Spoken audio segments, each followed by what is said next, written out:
Hi, everyone.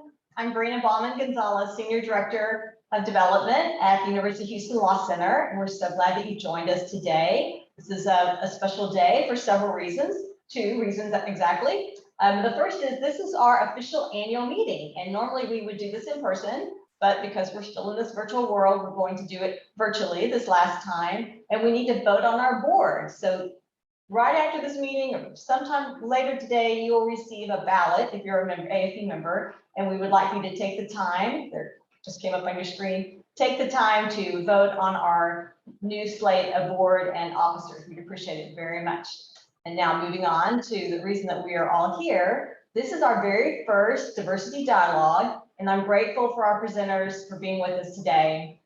Our chapter has a strong commitment to the principles of inclusion, diversity, equity, and access. We call that IDEA, and in the fundraising profession. And we appreciate you taking the time to further your education and experience today to be here with us.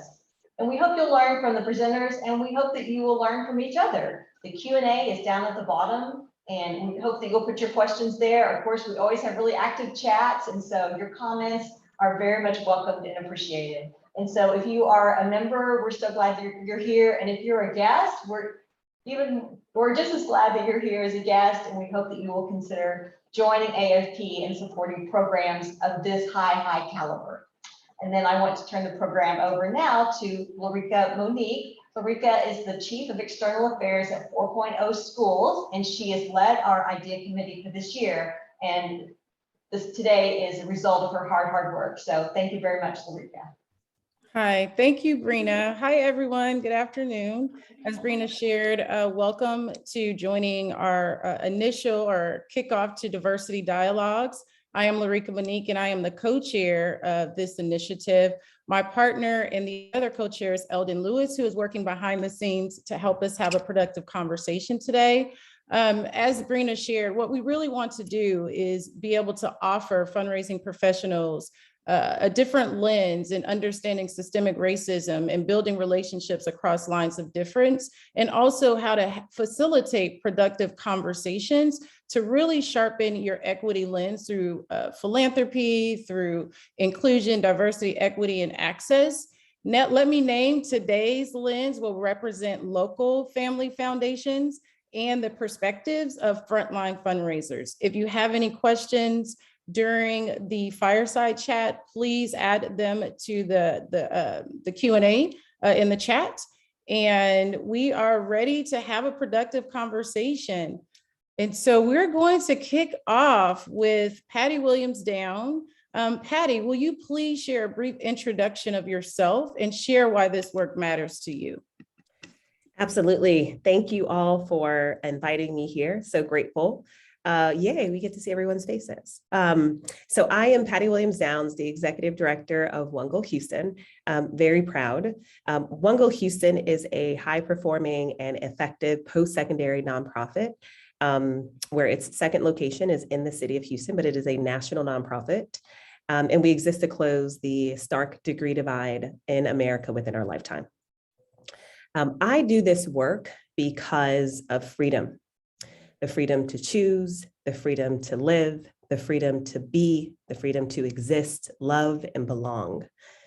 And I do that work through social impact work through educational nonprofits, because education is one of those pinnacles to freedom. And I think it is one of the most important ways to achieve it. Thank you, Patty. Next, we will have Ann Zeiker welcome herself. And Ann, will you please share the same question, who you are and why this work matters to you? Hi, good morning, everyone. I'm Ann Ziker. I have the pleasure of serving as the Executive Director of the Brown Foundation. And but prior to my role in the Brown Foundation, I spent the majority of my nonprofit career working in advancing educational inequity, or excuse, goodness, good start, Ann. Advancing educational equity, not inequity. And I just think I would echo a lot of what Patty said. And I think the reason I'm here today, for this dialogue specifically is just twofold. I mean, first of all, I think the work is increasing greater equity of access to opportunity. That was what drove me every day when I worked at Yes Prep Public Schools and in other education nonprofits. And I kind of still feel that same impulse because the success of a nonprofit relies on their ability to access philanthropic capital. And we know, I have seen from both lenses, the myriad ways that race and class and access and networks and social capital intersect with an organization's ability to access philanthropic dollars. So that's really important to me. I was going to share a second story, but I feel that I'll be going on too long, so I'll stop there and look forward to the dialogue. Thank you, Anne, for joining us. And you could have shared your second story. I think stories are impactful. All right. May I have one more minute? I will be brief. I guess it's also, I mean, I'll just share a reflection. When I joined Yes Prep as the Chief Advancement Officer, I joined a leadership team that was almost exclusively white. Not almost, it was a 100% white leadership team. And when I left Yes Prep 6.5 years later, the leadership team was a majority people of color. And I experienced and watched firsthand how that changed the way the organization operated, how it changed certain program decisions for the better, how it led to an end in making some assumptions that were rooted in biased understanding of different communities, of parents, of children. And I could go on about that at greater length, but I saw that it changed the organization for the better in so many powerful ways. And I think that's one of many examples of why this dialogue is so very, very important. So thanks for having me. Thank you, Anne, for elevating the conversation that representation matters. It does matter. And that is why we are here to have and enrich that conversation and move the needle, or even to unpack what that means. We'll have Eleisha from the Powell Foundation, Eleisha Nelson-Reed. Will you please share your perspective on why this work matters to you and give us a brief introduction of who you are? Great. Thank you for having me, Lorica. My name is Eleisha Nelson-Reed. I'm the Executive Director of the Powell Foundation. The Powell Foundation is a family foundation based here in Houston. We do our grant making primarily within the field of education. We do some grant making in the arts, conservation, and human services, all in support of the communities within Houston, Austin, and in Huntsville, Texas. Similar to Anne, my career has been primarily within education, and the work that I've done across the last couple of decades have really been about developing people and supporting and building the capacity of organizations.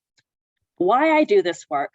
I think for me, it is really about wanting to create a more equitable and just society where barriers to opportunity are eliminated and individual and both collective genius and talents get amplified.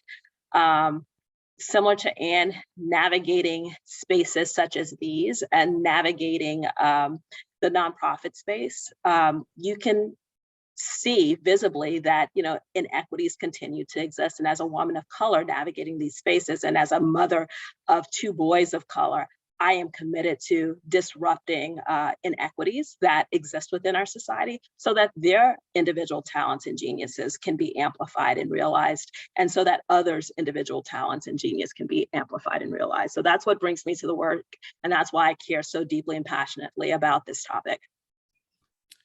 Thank you, Eleisha. Disrupting. I think that resonates with me so well. It's just disrupting where we were so that we can imagine a new space on where we could be. And thank you for the work that you do. Often, team, we have these conversations in silos, and they're between fundraising professionals and those that are grant seekers or program managers at foundations. Rarely do we get the opportunity to engage board chairs. And so we're so excited to have Katherine Osborne Valdez of the Powell Foundation to share with us her perspective of what this work means to her and why this matters. Katherine, would you be willing to share your brief intro and why this work matters to you? That's quite an introduction. I'm a little intimidated now. So as I was just introduced, I'm the Powell Foundation board chair and thrilled to work with Eleisha on a regular basis. And I am a family member. So I'm a 3rd generation of our family. and have been in this role since about 2017. And we've had a ton of transitions. And one of the things that we've been struggling with for about 3 to 5 years is as our giving is increasing due to my grandmother's passing, how do we have more impact? And you start with that word and you try to unpack that word, and you realize, as Eleisha alluded to, in the space of public education, there is so much systemic inequity. And if we can't start acknowledging that, we're not going to have impact. And so then once you get that assumption, then you're like, okay, what else don't we know? And I think that's really kind of, if I talk about why this work matters to me, it's acknowledging what we don't know to help us define what we need to learn. And I acknowledge Eleisha is doing a great job with our staff at the staff level to do some of that learning. And then one of the things I feel like I own is, and how do we bring that learning to the board, and what's the appetite for it? One of the things you learn quickly at a family foundation is you can't move faster. You can't move as fast as you'd like, for example, because you do need to keep everyone on board, and how you manage that change and that acceptance and that knowledge is one of the things we're struggling with, as I'm sure many of y'all are struggling with in your own organizations. So that's my little story. Thank you, Katherine. You said something that really resonated with me as well, is how do we have impact and acknowledge what we do not know to help us to define what we need to learn. And often it starts with understanding some of those experiences being faced or some of the challenges being faced out in the community. And so, Patty, I'll kick off our first question to you in asking, what are some of those challenges and experiences that you've either witnessed or faced? Yeah, this is a great question. So I'm speaking specifically as a fundraiser of a multi-million-dollar budget. So very different than the, very talented Eleisha and Katherine, who sit on the sort of grant making and the monetary and non-monetary distribution of resources to nonprofits. I sit on the other side of the table where I am frequently seeking out those partnerships and relationships. So I wanted to frame that before I sort of jump into that. I want to keep with this theme of, Lorica, what you just said of understand what we don't know. I'm actually going to flip that and say, we should understand what we think we know. So, so the way I would tackle that is to say that everybody has bias. It makes us incredibly uncomfortable to visit the dark stories and the dark assumptions and the things we know in our minds when we're confronted with tension. But we should visit those. So Brene Brown puts it into a framework. This is going to lead somewhere in a second, I promise you, but this is how I understand it. In her book, Rising Strong, she talks about sort of 3 ways to ground yourself, which is to reckon, to wrestle, and then to integrate. And reckoning is this awareness that when you come across a thought that your body doesn't feel great about, your mind doesn't feel great about, someone has illuminated for you that didn't feel great, interrogate that. So it's a reckoning. It's like, whoa, that doesn't feel great. How does my body feel? The rumbling is wrestling with those emotions and saying complex thought is okay. Multiple things can be true. And then the integration is telling yourself a different story. So I would say that one of my biases that I've learned, and this is going to sound terrible, but I'm going to be vulnerable and share this here, is in some way ageism.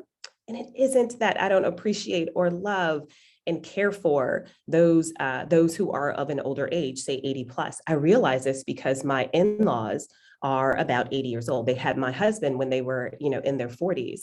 And when I've come in contact with my mother-in-law, I see her physical capabilities only.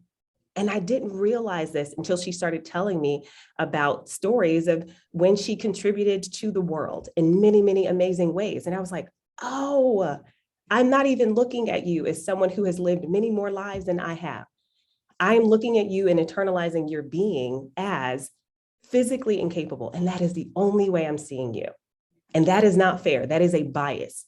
And when I'm looking at other people who are of an older age, I have to be conscious of that. So that's that reckoning, that when I'm looking at someone of age, I'm saying, what makes them them and how do I honor their wholeness? As a fundraiser, I sometimes have that experience with particularly dominant identity markers. And also as a fundraiser, oftentimes my identity markers can be seen as not advantageous in the fundraising space. So 3 identity markers, I would say my race, my gender, and my background. So I'm a Black woman, and I'm also, I come from poverty. And I'm not proud that poverty exists, but I'm proud of what it taught me. I come from a community that has incredible assets that I would never deny. East Orange, New Jersey, they taught me what love was, what community was, what loyalty was. And we didn't have resources, and so we learned to be industrious.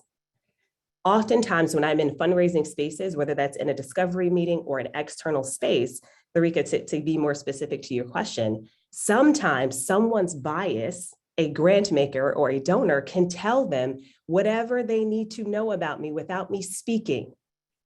And so if they trust that about me, that I'm a Black woman, I am educated, and I am from whatever my background is, then I am immediately in their good graces, and they want to build a relationship with me. They want to know more about me. But those same identity markers, for whatever their lived experiences are, could tell them a very different story about me. And I've experienced this firsthand. I've been in rooms with white women or white men where when I speak, it is not validated until they speak, because what they say carries more weight to that person in the room. And I know this is a conversation that we wanted to have, and I'm not saying racial biases are the only biases, but they can carry really heavy weight. So that can manifest itself into me working myself up to trust in a way that isn't really fair compared to my counterparts who identify with different identity markers. So I have to say things that make people feel comfortable about me just to get another conversation, which doesn't feel great, doesn't make me feel human. But I play that game because I understand that we're all in a different walk in this journey. But so sometimes my identity markers can show up very advantageously. And then sometimes they can show up as sort of below the ladder, and I have to climb up to that. What that means is I often have to work harder than my counterparts to achieve the same level of financial security. It is data that we all know that Bipoc fundraisers receive about 6 cents on the dollar to their counterparts who receive about 8 to 9 cents. And I'm articulating that is about half of my fundraising experience, if not more, is entering spaces where I have to work harder because of my identity markers, because I'm trying to prove that you can trust me. Well, Patty, that was rich and loaded. And I think I'm just rumbling with what you shared. I also identify as a BIPOC, a female Black fundraiser in a community that traditionally feels a bit much more conservative. I'm listening to you when you said work harder to achieve the same financial capacity. I'm sure many people on the call today can truly empathize. And thank you very much for your vulnerability with that.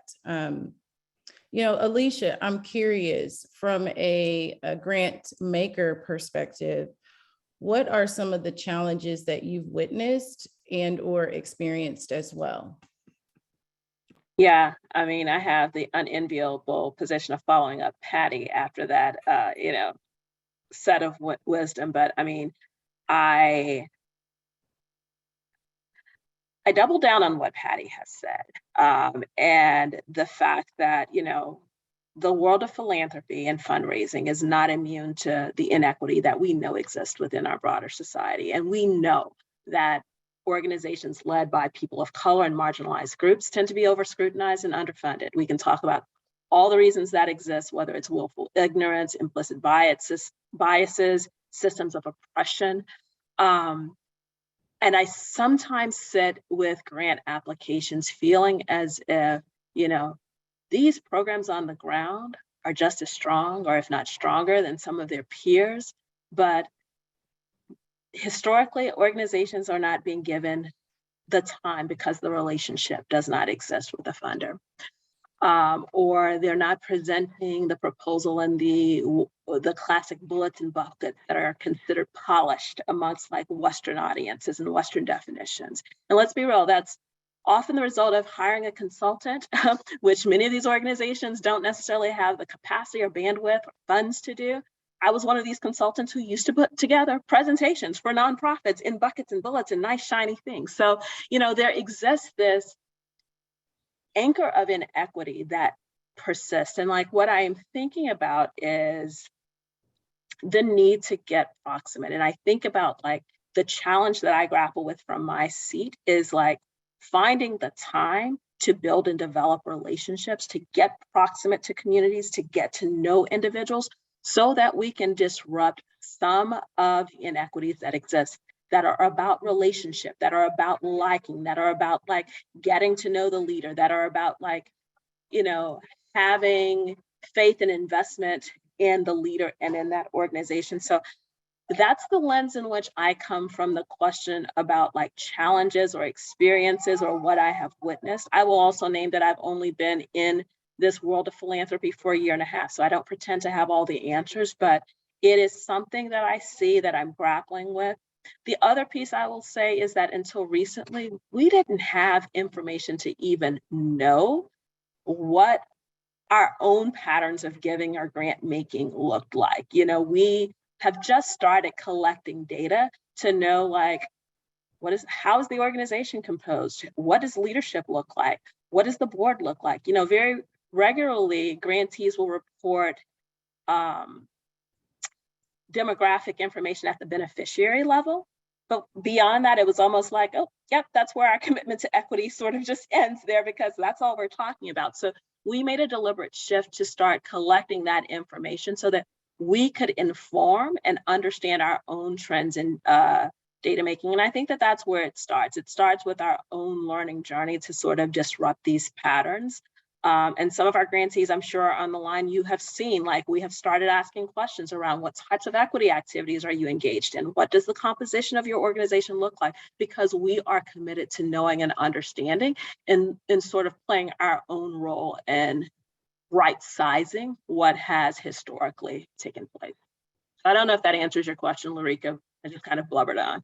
It does. And that was an amazing blubbering, if we're going to call it that. There was so much, so many themes, just the relationship building, know, like, and trust. How do you, as an executive director of one of our local grant makers, connect with community members that are maybe smaller nonprofit organizations who might not have all of the relationships and resources to be able to package the grant the way that historically we've requested grants to be packaged.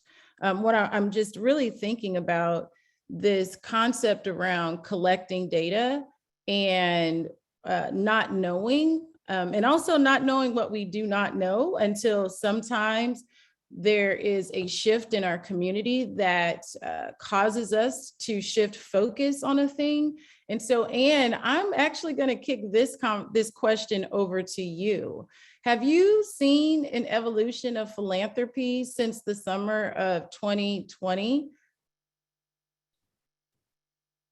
I think my honest answer would be evolution, not revolution. I think without a doubt, there is a centering of the topics. There is a greater, I think there's certainly greater recognition and awareness.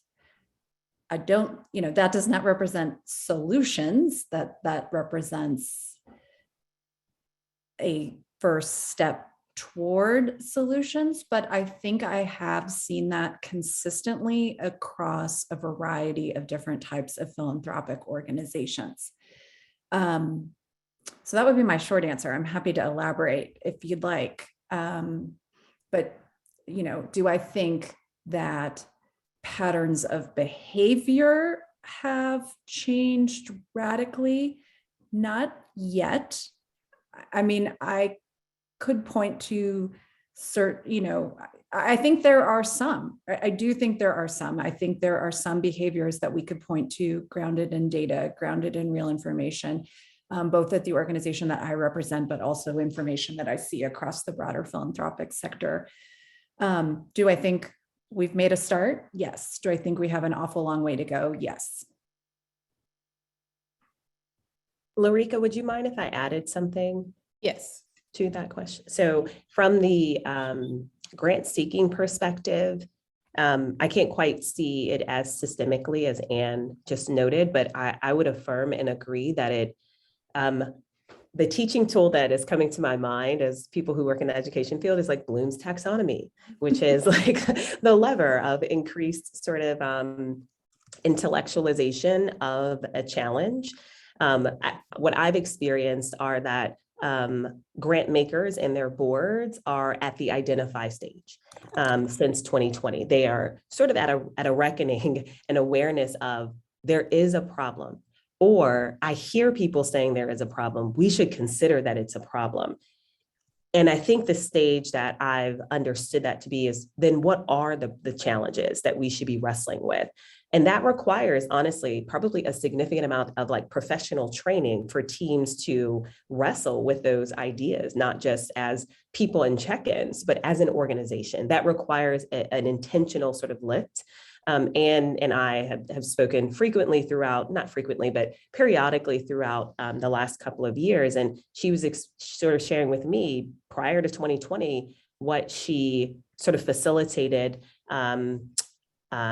with the board of Yes Prep. And she said it was a process, Patty.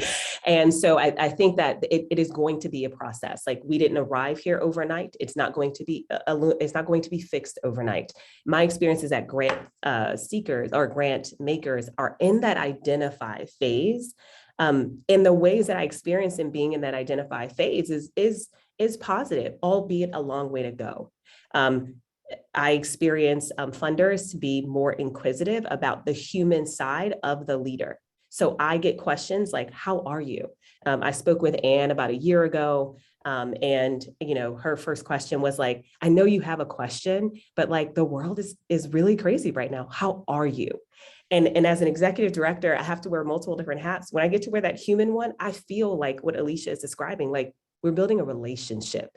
Like I can tell you how I'm experiencing the world from my identity markers without feeling judged. And that feels incredibly beneficial for the long term of a grant seeker and a grant maker.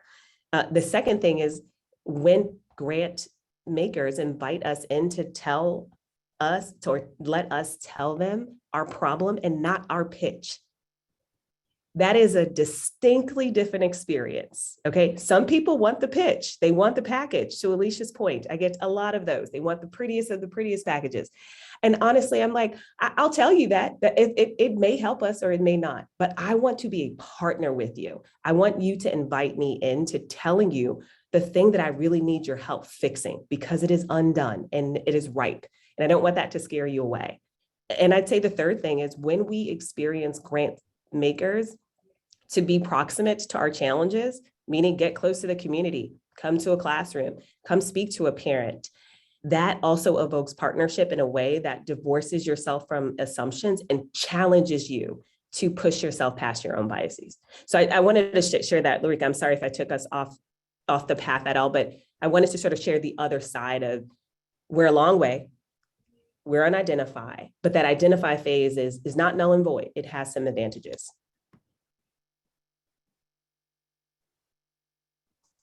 Thank you, Patty. Again, you shared so much that's extremely loaded.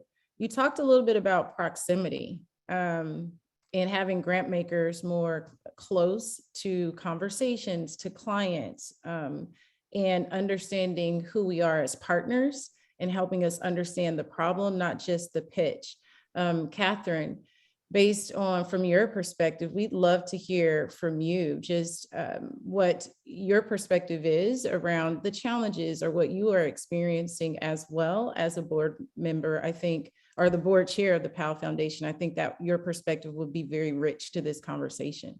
So first of all, I have to say I Googled Bloom's taxonomy and I totally agree. Like it's, remember, understand, apply, analyze, evaluate, create. And one of the things that's interesting when you look at that is thinking like, again, as a board, like I'm worried about the board. I'm worried about where are different members on that, whatever pyramid is what I'm looking at right now. And another thing that I'm really worried about is not backsliding, right? Like I think 2020 brought a lot of issues up. And what concerns me is like, I agree with what both Patty and Ann said about like, I feel like we've started. And I just hope we don't ever stop. Like that, I guess, is kind of my my concern. I feel like there was one more thing I was going to lift up. I do want to lift up actually a comment from the anonymous attendee on the question and answers. I wrestle with the same thing, which is like, with Houston being the one of the most diverse cities in the country, we are so good at siloing ourselves. And I also think that's like another thing that people are starting. I mean, I think people have always appreciated it, but I just think it's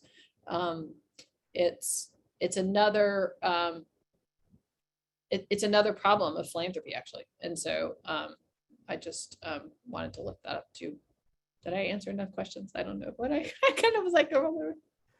Oh, you absolutely did. We appreciate you for having here. And I'm going to pull up this question just regarding, let's see, so there was a question here. Are there diverse and inclusive resources that we can recommend for researching prospects or companies?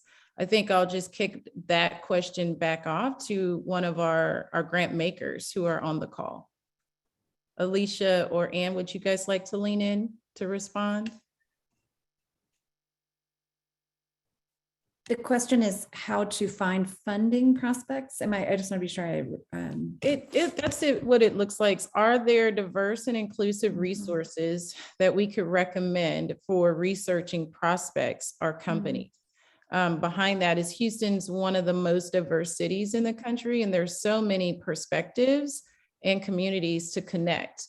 Outside of publications, I see Houston Business Journal, the Houston Defender, Outsmart. That was the question. What I'm also hearing might be is, what is a point of entry if I am a fundraising professional, maybe also learning and moving up the career channel and responsible for connecting with grant makers? How can I truly connect the dots to even begin building the relationship? If I may, I'll kick that off. And it sort of connects to a theme I was thinking about with the prior question about kind of challenges that I experience and see. And one thing one observation I wanted to make after having, taken several hundred, if not more, grantee meetings during my 3 years at the foundation, is that some organizations, many white-led organizations, especially perhaps especially white male-led organizations, they simply enter a meeting with just I have every right in the world to be here factor. That's not quite the right vocabulary, but they just walk into the room like, I'm important. Your job is to sit and listen to me. What I have to say is important. And, I will present to you for 45 minutes and I will give you 5 minutes for your questions. And I'm not criticizing, that's just simply an observation, a pattern that I see frequently. And I do see it more frequently when the presenter is a white male and especially, or a person who comes from a particular background of wealth and success. On the inverse, I have other meetings with organizations and they're not only with BIPOC-led organizations, but they may be more concentrated among those groups where there is just an uncertainty. What's supposed to happen in this meeting? What are your expectations? What should my expectations be? It's not a lack of, it's simply a greater uncertainty about what are the rules of this particular interaction. And that begins, this gets to the question you've just posed, Lorica, that begins with, do I even have a right to ask for this meeting, right? I feel like my words are a little problematic here, but part of it begins with the difference between, I assume that you want to meet with me and I am jumping straight to the point where you're giving me your calendar and we're putting something down, versus, I think in other situations, maybe disproportionately led by organizations with people of color and or those who did not come from a particular economic class background, where there's an uncertainty like, am I even allowed to ask for a meeting before I've submitted my paperwork or before I've done this or before I've done that? And, so I think there is just something about, Number one, grant makers need to have open processes somehow or another. There's lots of ways to do that. But there has to be a willingness to sit down with people. And the more closed a grant making process is, the more likely it is to reinforce existing patterns of bias. That's my personal view.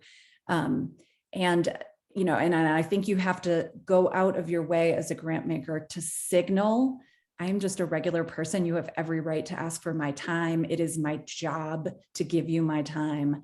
And signal those things in as transparent a way as possible, as opposed to what, excuse me, I used to see from my fundraising perspective, which is some foundations just put all the walls up, right? That they're actually intentionally building walls. And I think we need to flip that. Like, I think it needs to be like, I am intentionally signaling openness and access. I don't think that's the solution to every problem, but I think it is an important place to start. That is an easy change for grant makers.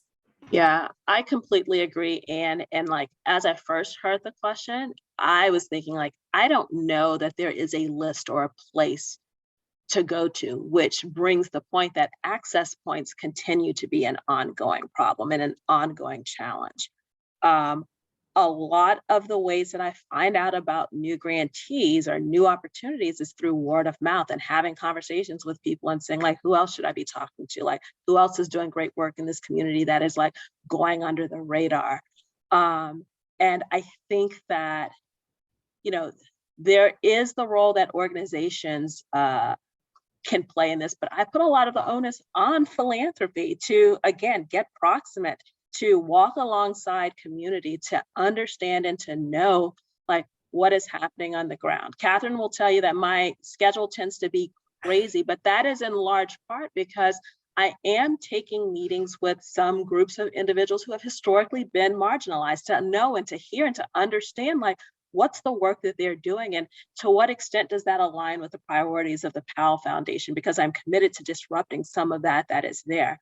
And I think that, we commonly talk about the fact that like representation matters and like having a representative staff and board, but I do think that is a byproduct of like me being from Houston and me having a network outside of like, classic foundation and being able to pick up the phone and call people and talk to people who look like me, who have similar experiences as me, to sort of really think about enriching, our grantee portfolio. Is that happening overnight? No. Of course, we know that there's lots of cultivation that needs to happen like in a grant making process, but, it is a challenge. It is a challenge that continues to persist. And like the way that we disrupt that is like, we have to walk alongside and like create open doors and have more open and inclusive processes and more open and inclusive access points for folks. So I agree with what Ann says. I don't know that I'm adding anything outside of amen,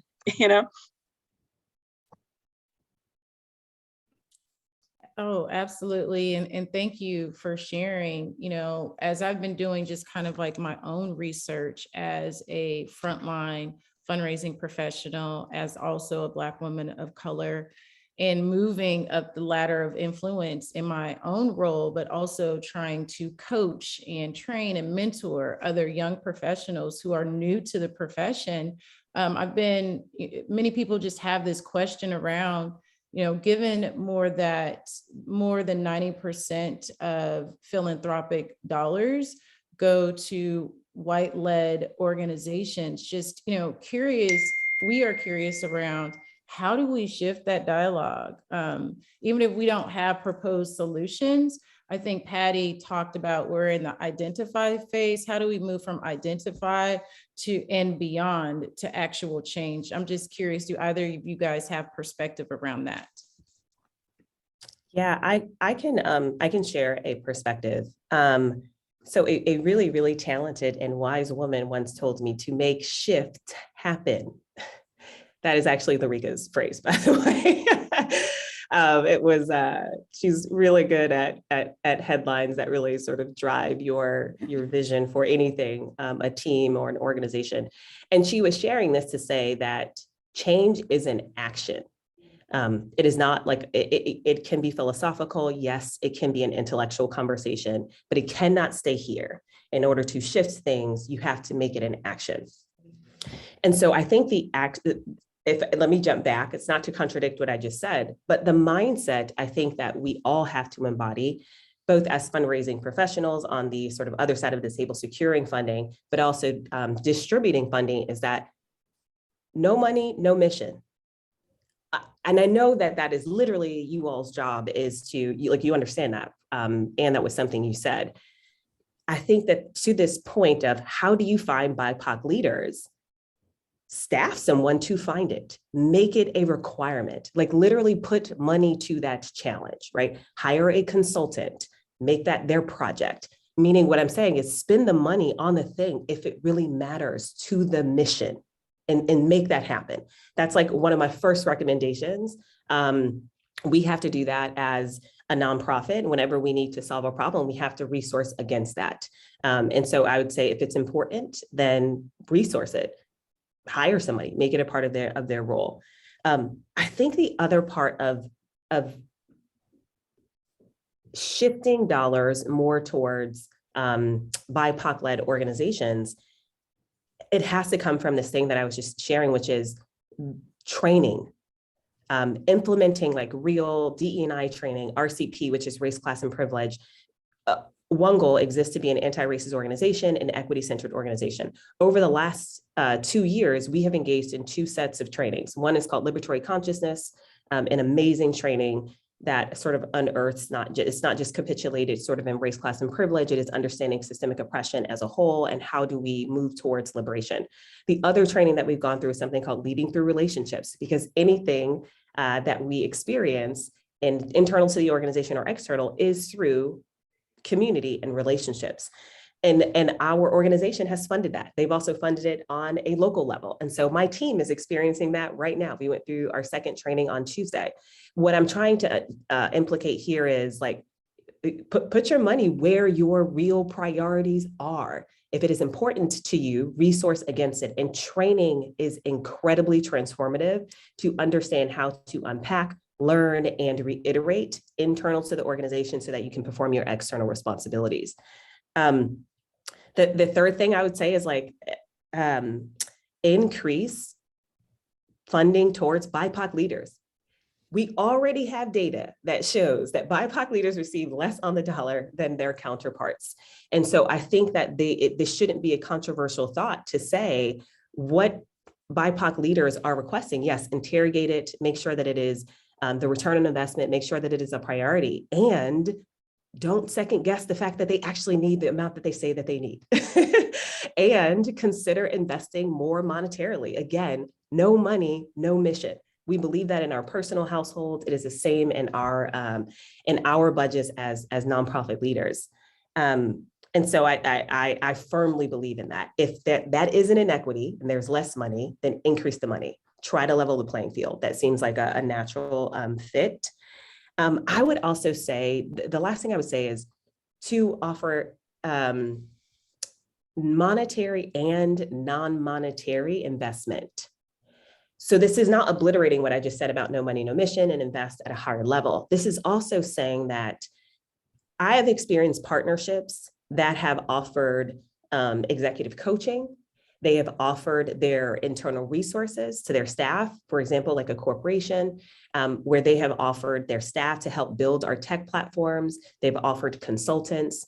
The David Weekley Family Foundation has offered they have an organization who's on a retainer fee, and they offered their services to help us design a scalable project.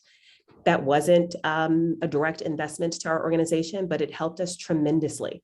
And so that's the last thing I would say, Larica, is non-monetary and monetary investments can go an incredibly long way to supporting the whole of the organization, not just the effort that you all are investing in directly. Thank you again. Of course, something loaded. How can we make shift happen? By investing resources, both monetary and non-monetary, by offering training, by helping organizations to think about their multi-year strategy and their plan, their strategic initiatives. I think that that's very rich. And I'm just curious, I think Katherine and I, we chatted about this the other day. I think this aligns directly to the conversation that we had about what you are doing as a board to help delegate resources or designate resources and offer training to board members and your staff members. We'd love to hear your perspective with this. Like I should start with like, we do not deserve a gold star. That was the conclusion of our conversation yesterday. Like one of the things when I was talking with Lorica yesterday about this or whatever we talked was like, I don't feel like I have an answer for number 4. And I think part of that is just being very honest about we are learning, right? And we, as Eleisha's already alluded to, the staff is collecting data, which we never collected before. The board does understand that if we're not proximate, we're not going to have the impact we've been talking about. So I think there's that learning that's being done, but it's not like some of the things that I struggle with is how do we shift the pipeline of leaders? Right. And Patty kind of alluded to that with some of her training, but it's even like when you go down the level, right? There's going to be such a turnover in nonprofit CEOs in the next few years, if not months, years, let's say years. And like, why shouldn't that opportunity be an opportunity to bring up people that might not have been tapped as leaders 5 years ago, or even a year ago? And then how can philanthropy play a role in that? And part of it, I think, is like, I hope that by us asking, then nonprofit boards are more inclined to take those risks, right? If philanthropy is demanding it, then our nonprofit boards feeling that pressure. I don't know, that might be naive and idealistic. But another thing that I do think is something that takes time for us is when we are funding new BIPOC organizations, it gets more scrutiny by our board. And one of the things I compliment Eleisha with is she has the patience for those questions, and she doesn't take it personally. And we've gotten through them and funded some really great organizations in the last 18 months that we wouldn't have funded before. And again, we're not breaking some huge mold. I don't want to like pretend that we're like out in left field or anything, but compared to what we would have done 2 years ago, it's exciting. And it makes me hopeful for the future. Another thing that kind of concerns me, and I don't know how to crack this nut, is like a lot of what we're talking about is giving to more organizations. And that requires our staff time and our board time, right? Like we should be fostering, fostering more organizations if we're gonna do this. And then it's like, how do you make all that happen? And again, that's part of what Eleisha's doing, working with the staff. But I'm just saying, like, I just acknowledge that like part of the reason a lot of this takes time for us, at least, is some of those structures don't exist in our entity right now, or they didn't at least exist 6 months ago. Is there anything else, Eleisha or Lorica, that I should be saying that I've shared with y'all that would be useful? Katherine, you are amazing. I think in your just kind of the final theme was, how do we invest in more, which really kind of aligns with, and Eleisha, I'd love to just ask you this question. What are your thoughts on increasing funding to organizations that are led by people of color? And what are some strategies that maybe the foundation is working towards being more cognizant of that? Yeah, I mean, I think I've been looking at the chat. In a city as diverse as Houston, I imagine when we look at our data, there are going to be distinct trends and there are going to be distinct disparities in how we fund. And it will follow patterns and trends that we have seen on the local and the national level. So from the lens of being committed to equity, I think it's a no-brainer to say that, like, I am about, increasing funding to organizations led by people of color. I think that it is nested in this idea of impact. And if we want to achieve the impact that we have articulated around creating a more equitable society, we will have to inherently, do that. In terms of strategies, I don't know if I have any clean strategies for what that looks like. I can name that we have been a part of a couple of collectives this year that have been really focused on that. The Houston Bipoc Arts Network Fund is one that we have made a large investment in, with the goal of really thinking about amplifying and building the capacity of BIPOC-led organizations. And it was an example of, a grant that might have originally gotten a little bit more scrutiny by our board than some of their counterparts. And I am thankful not only for the board, but like for Katherine in helping navigate. She has a great way of like influencing family and pre-wiring different conversations. And, I think in that meeting, we were very unapologetic about like the disparity that exists. We didn't sugarcoat it, and we didn't try to pretend that it was something that it was not. We did position this as like not just a BIPOC thing, but something that is going to enrich and enhance the broader community. So why would we not, invest in something of this nature? I think it comes with time, and like the work that we have to do is to just continue to like really nurture and seed those relationships in terms of increasing funding. I don't know, Anne, if you have thoughts on, you've been at it a little bit longer than I have, but I see it. I want to do something about it. And like, I am committed to us like really aggregating really great solutions to like make Houston the world in which we want it to be. I'll just tack on two things. I know we're trying to save time for audience Q&A, so I'll be as brief as possible.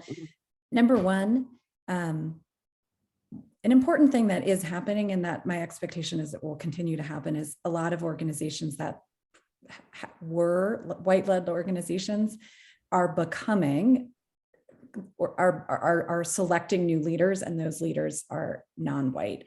And I think that, I imagine, comes with its own set of challenges and things to be navigated internally, yet I believe this is an important change that will continue.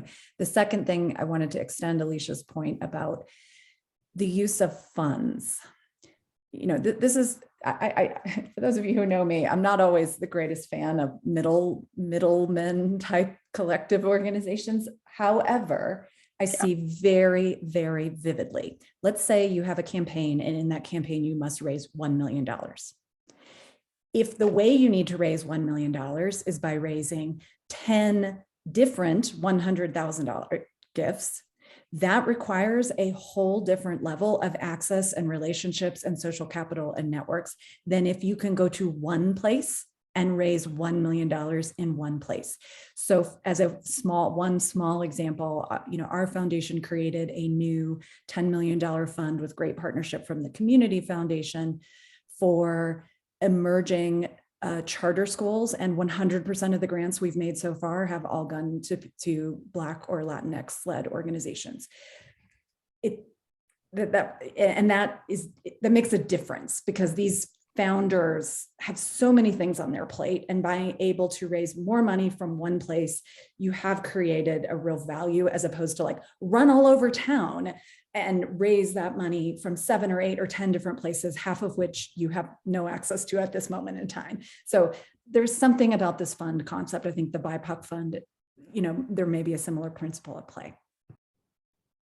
I will also say, Lorica, to Anne's point around like there has been hiring of, BIPOC leaders. The thing I will name also is like, I am always wary of things becoming about tokenism and like really just kind of putting a person in a seat and a place. So I would say like, I would encourage organizations to also like get to know the individual, get to know what they believe. Just don't assume because they represent one of any number of demographic categories, that means that they are going to be on this pursuit of equity, because like we really want folks in the seats who are going to advance this work, not simply to say like, I have a Black leader in this seat, or I have a Latinx leader in this seat, and nothing changes about that organization or how that organization does the work. That's a problem. So I just want to name that. That's so true, Eleisha. Thanks for saying that. Thank you for naming that, Eleisha. I mean, I definitely can understand, in the seat of influence that I have is that often I'm placed in spaces to have this conversation to help advance the mission without that relationship building aspect to truly know and understand who I am as a person. And if I'm being fully authentic, this is a lot to unpack for me as well. That really resonated with me. I know that we have 2 minutes and we have one question, so I'd love to ensure that we can ask this last question here and maybe any final words. So Mr. Jameson, thank you for asking this question. It says, while trying to better fund organizations led by people of color and adding those organizations to your portfolios, how are you reevaluating your historical relationships with white-led organizations, if you are? And also, are you guiding them to consider making internal changes? And are you funding them at different amounts? That's a great question. Yeah. This is such an important question. My short answer is yes. It is a real thing that maybe just as in college admissions, there is sort of sometimes a legacy advantage, you might say, of like, when we have been in funding partnership with X organization for longer than I've been alive, in some cases, that is a thing. And yet there was absolutely no doubt that only reinforces, patterns of bias. So, for us, I think it's about everyone. Scrutiny is the wrong word. Appropriate learning and engagement and knowledge of where this organization is important for every organization, period. I could say more, but I'll pass it to someone else. Would anyone else like to weigh in? Let's see, we have 1 minute. If we could get just a final word from each of you, and we may go over 1 minute or so, what would that word be to really close out this conversation, or the theme, or that one phrase that you would love to leave our members and our attendees with? What would that be?